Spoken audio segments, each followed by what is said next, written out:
ICT প্রকল্পে শত কোটি টাকা লোপাট। তথ্য ও যোগাযোগ প্রযুক্তি বা আইসিটি শিক্ষার মান উন্নয়নে সারা দেশে প্রায় ৪৮,০০০ মাল্টিমিডিয়া ক্লাসরুম স্থাপনের প্রকল্প হাতে নিয়েছিল স্বৈরাচার আওয়ামী লীগ সরকার। কিন্তু ক্লাস প্রস্তুতের আগেই সিন্ডিকেট করে প্রায় শত কোটি টাকা হাতিয়ে নেওয়া হয়েছে। খোদ স্বৈরাচার আওয়ামী লীগের আমলেই উঠে আসে ৯৬ কোটি টাকা দুর্নীতির তথ্য। এছাড়াও আরেকটি প্রকল্পের ৭৭ কোটি টাকার দুর্নীতির প্রমাণ পায় আরেকটি তদন্ত কমিশন। ১৬০টি উপজেলায় ডিজিটাল ক্লাসরুম শুরুর আগে উঠিয়ে নেওয়া হয় প্রায় ২০০ কোটি টাকা। ২০১২ সালের জুনে শেষ হওয়ার কথা থাকলেও এই প্রকল্প শেষ হয় চলতি বছরের জুনে। প্রকল্পের কোটি কোটি টাকা ব্যয় হলেও আদতও কোনো ধরনের সুবিধা পাননি শিক্ষার্থীরা। তারপরও যেসব প্রতিষ্ঠানে ক্লাসরুম নির্মাণ হয়েছে সেগুলোও হয়েছে নামকা ওয়াস্তে। প্রায় ৪৮,০০০ মাল্টিমিডিয়া ক্লাসরুম স্থাপন ও শিক্ষকদের প্রশিক্ষণের জন্য আইসিটি প্রকল্পের বরাদ্দ ছিল প্রায় ১,৩৫৩ কোটি টাকা। প্রকল্পের বিরুদ্ধে ২০১৯ সালে দুর্নীতির নানা অভিযোগ উঠতে থাকে। অভিযোগের নথিতে দেখা যায় নানাবিধ খরচের মধ্যে শুধু ইন্টারনেট সংযোগের খরচ দেখানো হয়েছিল প্রায় ২ কোটি টাকা। অবকাঠামোগত সুবিধা না থাকা সত্ত্বেও আওয়ামী লীগ সরকার বাধ্যতামূলক করে তোলে আইসিটি। কোনো ধরনের প্রস্তুতি ছাড়াই ২০১২ সালে জাতীয় শিক্ষাক্রমে আইসিটি বিষয়টি অন্তর্ভুক্ত হয়, যার ফলে প্র্যাকটিক্যাল এই বিষয়টি হয়ে ওঠে মুখস্থবিদ্যার বিষয়। পরের বছরে একাদশ ও দ্বাদশ শ্রেণীতে বাধ্যতামূলক করা হয়। দেশব্যাপী মাত্র ২৫৫টি পদে শিক্ষক ছিলেন।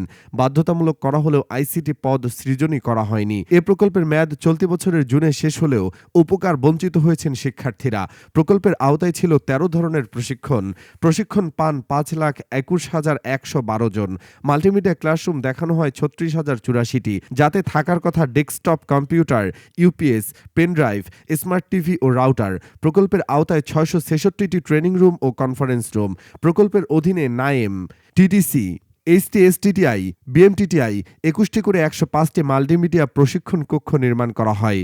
পিআইইউতে ২টি করে ৪টি, ৯টি আঞ্চলিক অফিসে ১টি করে, ৬৪টি জেলা অফিসে ১টি করে এবং ৪৯০টি উপজেলা মাধ্যমিক শিক্ষা অফিসে ১টি করে মাল্টিমিডিয়া কনফারেন্স কক্ষ নির্মাণ করা হয়। মাল্টিমিডিয়া ক্লাসরুম সিজনে মাল্টিমিডিয়া ক্লাসরুমে দেওয়া হয় ১টি করে desktop computer, smart TV, UPS, wireless router, pendrive. Multimedia প্রশিক্ষণ কক্ষে দেওয়া হয় ১টি করে desktop computer, smart TV, UPS, internet modem ও স্টেরিও স্পিকার। মাল্টিমিডিয়া কনফারেন্স রুমে দেওয়া হয় ১টি করে স্মার্ট টিভি ও স্টেরিও স্পিকার।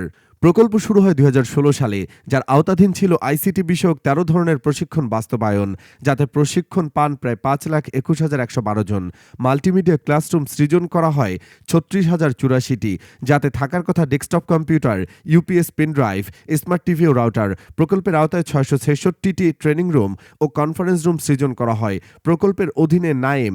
বিপুল অর্থ খরচ হলেও শিক্ষক, মাল্টিমিডিয়া ক্লাসরুম ও কম্পিউটার ল্যাবের অভাব অধিকাংশ প্রতিষ্ঠানে। আবার যেসব উপকরণ দেওয়া হয় তার মান নিয়েও প্রশ্ন আছে। কয়েক বছর না যেতেই অনেক উপকরণ নষ্ট হয়ে গেছে কিংবা নানা সমস্যা দেখা দিয়েছে। মাধ্যমিক ও উচ্চ মাধ্যমিক শিক্ষা অধিদপ্তর বা মাউসির সর্বশেষ তথ্যে উঠে এসেছে এই প্রকল্পের দুরবস্থার চিত্র। সরকারি কলেজে আইসিটি বিষয়ে পদ সৃষ্টি হয়েছে ২৫৫টি। বাংলাদেশ শিক্ষা, তথ্য ও পরিসংখ্যান ব্যুরো বা ব্যানবেজ ২০২৩-এর তথ্য অনুযায়ী দেশে মাধ্যমিক ও উচ্চশিক্ষা বিভাগের অধীনে মাধ্যমিক ও উচ্চ মাধ্যমিক স্তরে শিক্ষা প্রতিষ্ঠান আছে ২৩,৮৮৯টি। এর মধ্যে মাধ্যমিক বিদ্যালয় ষষ্ঠ থেকে দশম ১৮,৯৬৮টি এবং স্কুল অ্যান্ড কলেজ রয়েছে ১,৪৮০টি। কলেজ রয়েছে ৩,৩৪১টি, মাদ্রাসা রয়েছে ৯,২৫৯টি। এসবের মধ্যে দেশের প্রায় ৮,৫০০ শিক্ষা প্রতিষ্ঠানে নেই মাল্টিমিডিয়া ক্লাসরুম। কম্পিউটার ল্যাব তৈরি হয়নি ৩,৮৫৮ শিক্ষা প্রতিষ্ঠানে। ব্যানবেইসের সর্বশেষ তথ্য অনুযায়ী দেশের ৩,৫৫৮টি শিক্ষা প্রতিষ্ঠানে কম্পিউটার ব্যবহারের সুযোগ নেই। এর মধ্যে বিদ্যালয় ২,২২১টি, কলেজ ১৭৬টি এবং মাদ্রাসা ১,৪৬১টি। আইসিটি প্রশিক্ষণ নেওয়া শিক্ষক সিরাজুল ইসলাম বলেন, আমি পদার্থবিজ্ঞানের শিক্ষক, বিজ্ঞানের ক্লাসও নিতে হয়। এই পদে যেহেতু শিক্ষকের পদ সৃষ্টি হয়নি, তাই আমাকে দায়িত্ব দেওয়া হয়েছে। এ বিষয়ের জন্য একজন ডেডিকেটেড শিক্ষক প্রয়োজন উল্লেখ করে তিনি বলেন, বিষয়টি যেহেতু গুরুত্বপূর্ণ তাই আমাদের ডেকে প্রশিক্ষণ না দিয়ে সেই বিষয়ের শিক্ষক প্রয়োজন। সরকারের শিক্ষা মন্ত্রণালয় এবং প্রাথমিক ও গণশিক্ষা মন্ত্রণালয়ের যৌথ উদ্যোগে এটুআই প্রকল্পের আওতায় এ প্রকল্প চালু করা হয় ২০১১ সালে। তৎকালীন স্বৈরাচারী হাসিনা ২০১২ সালের মাল্টিমিডিয়া ক্লাসরুম উদ্বোধন করেন। ওই প্রকল্পের আওতায় দেশের ২০,৫০০ স্কুল, কলেজ ও মাদ্রাসার ১টি করে কম্পিউটার ল্যাব, মাল্টিমিডিয়া ক্লাসরুম স্থাপন করা হয়েছিল। প্রতিষ্ঠানগুলোতে একটি ল্যাপটপ, ইন্টারনেট মডেম, স্ক্রিনসহ মাল্টিমিডিয়া প্রজেক্টর সিস্টেম এবং সাউন্ড সিস্টেম দেওয়া হয়েছিল। এরপর ২০১৫ সালে প্রকল্পটি শেষ হলে আইসিটি ফেজ 2 প্রকল্প হাতে নেয় সরকার। 2016 সালে নেওয়া এই প্রকল্পের লক্ষ্য ছিল দেশের 31,340টি ডিজিটাল ক্লাসরুম চালু করা। এ প্রকল্পটি যাত্রা শুরু করে 2017 সালে এবং প্রকল্পটি সরকারি খাতে স্থানান্তর করা হয় 2020 সালে। তখন মাওসির মনিটরিং অ্যান্ড ইভালুয়েশন উইংয়ের বাস্তবায়ন এবং মনিটরিংয়ের দায়িত্ব পায়। তবে দেশের 25,000-এর বেশি শিক্ষা প্রতিষ্ঠানে মাল্টিমিডিয়া উপকরণের কোনো অস্তিত্ব বা হদিস পাওয়া যায়নি। আরেকটি প্রকল্পে 160 উপজেলার আইসিটি প্রশিক্ষণ প্রকল্পে কাজ না করে 200 কোটি টাকা উঠিয়ে নেওয়া হয়।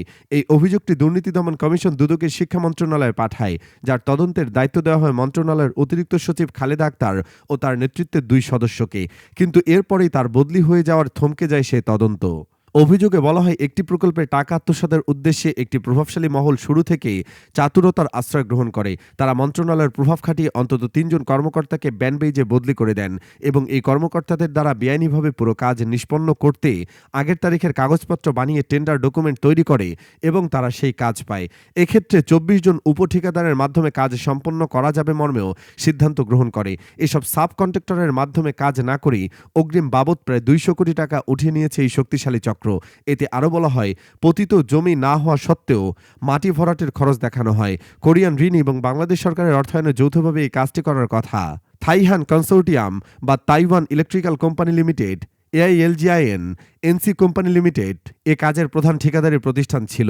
পরে এই প্রতিষ্ঠান থেকে জালিয়াতির মাধ্যমে কাগজপত্র তৈরি করে 24 জন সাব ঠিকাদার নিয়োগ করে এই টাকা উঠিয়ে নেওয়া হয়। অভিযোগে বলা হয়, দুর্নীতির চক্রে প্রভাবশালী রাজনৈতিক ব্যক্তি সহ স্বৈরাচারী আওয়ামী লীগ ছাড়াও ঠিকাদারি প্রতিষ্ঠান ও মন্ত্রণালয়ের কর্মকর্তারা জড়িত। এই প্রকল্পে উপপরিচালকের দায়িত্বে থাকা একজন বলেন, এগুলোর মান নিয়ে মূলত প্রশ্ন কখনোই উঠানো হয়নি। এসব বিষয়ের সম্ভাব্যতা যাচাই ছাড়াই অনেক কিছু নেওয়া হয়। এসব প্রকল্পে অর্থের ভাগ বাটোয়ারা হতো উপর থেকে।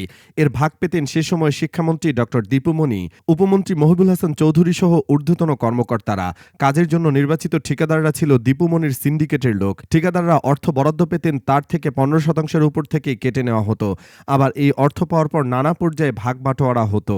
তিনি আরও বলেন, এসব প্রজেক্টে ইলেকট্রিক যেসব সামগ্রী আসতো সেসব শুধু নামে থাকা একটি প্রতিষ্ঠানকে দেওয়া হতো।